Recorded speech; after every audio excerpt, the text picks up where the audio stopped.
En un pueblo llamado Asís, Italia, una pareja de esposos llamados Juana, a la que con cariño se la llamaba Doña Pica, y Pedro Bernardone, quienes unieron sus lazos de amor, y fruto de este amor nació un pequeño y hermoso ser en el año de 1182.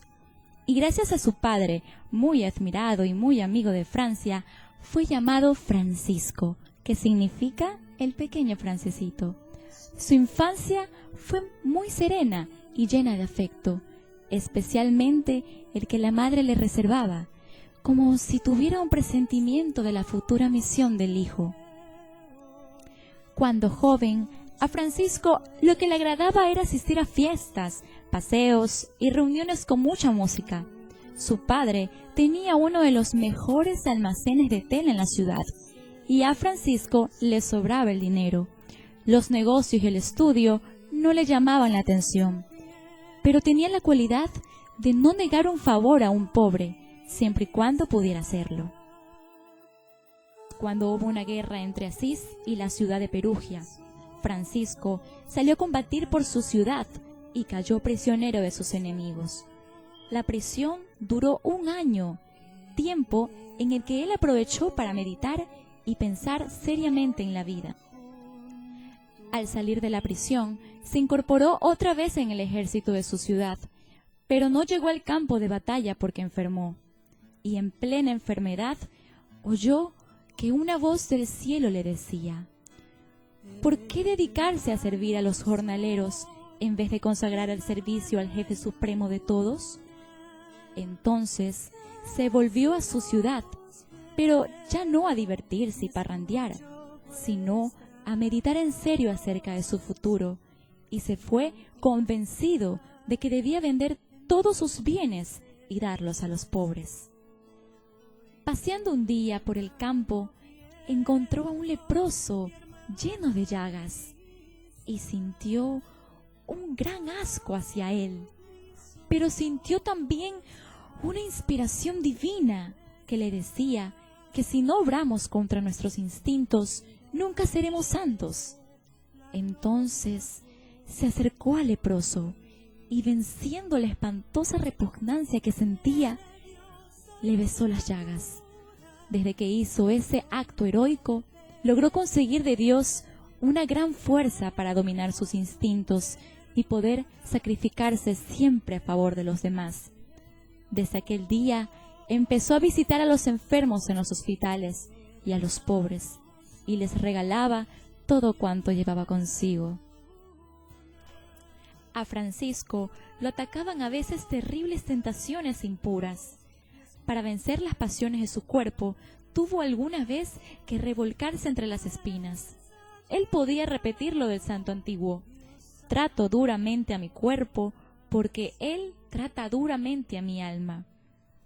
Clara, una joven muy santa de Asís, se entusiasmó por esa vida de pobreza, oración y santa alegría que llevaban los seguidores de Francisco, y abandonando su familia, huyó a hacerse monja, según su sabia dirección. Con Santa Clara fundó la congregación de las Hermanas Clarisas, que tienen hoy conventos en todo el mundo. Francisco tenía la rara cualidad de hacerse querer de los animales. Dicen que un lobo feroz le obedeció cuando el santo le pidió que dejara de atacar a la gente. Los seguidores de San Francisco llegaron a ser tan numerosos que en el año 1219, en una reunión general llamado el Capítulo de las Esteras, se reunieron en Asís más de 5.000 franciscanos. Al santo le emocionaba mucho ver que en todas partes aparecían vocaciones y que de las más diversas regiones le pedían que les enviara a sus discípulos tan fervorosos a que predicaran. Él les insistía en que amaran muchísimo a Jesucristo y a la Santa Iglesia Católica, y que vivieran con el mayor desprendimiento posible hacia los bienes materiales, y no se cansaba de recomendarles que cumplieran lo más exactamente posible todo lo que le mandaba el Santo Evangelio. San Francisco dejó fundada la comunidad de franciscanos y la de las hermanas clarisas. Con esto contribuyó enormemente a enfervorizar la Iglesia Católica y a extender la religión de Cristo por todos los países del mundo. Los seguidores de San Francisco son el grupo religioso más numeroso que existe en la Iglesia Católica. Cuando solo tenía 44 años, sintió que le llegaba la hora de partir a la eternidad. El 3 de octubre de 1226, acostado en el duro suelo, cubierto con un hábito que le habían prestado de limosna, y pidiendo a sus seguidores que se amen siempre como Cristo los ha amado, murió como había vivido, lleno de alegría, de paz y de amor a Dios. Cuando apenas habían transcurrido 2 años después de su muerte, el sumo pontífice lo declaró santo, y en todos los países de la tierra se venera y se admira a este hombre sencillo y bueno, que pasó por el mundo enseñando a amar a la naturaleza y a vivir desprendido de los bienes materiales, y enamorados de nuestro buen Dios. Loado seas, mi Señor, por estos 800 años de presencia franciscana en el mundo. Vuestra voz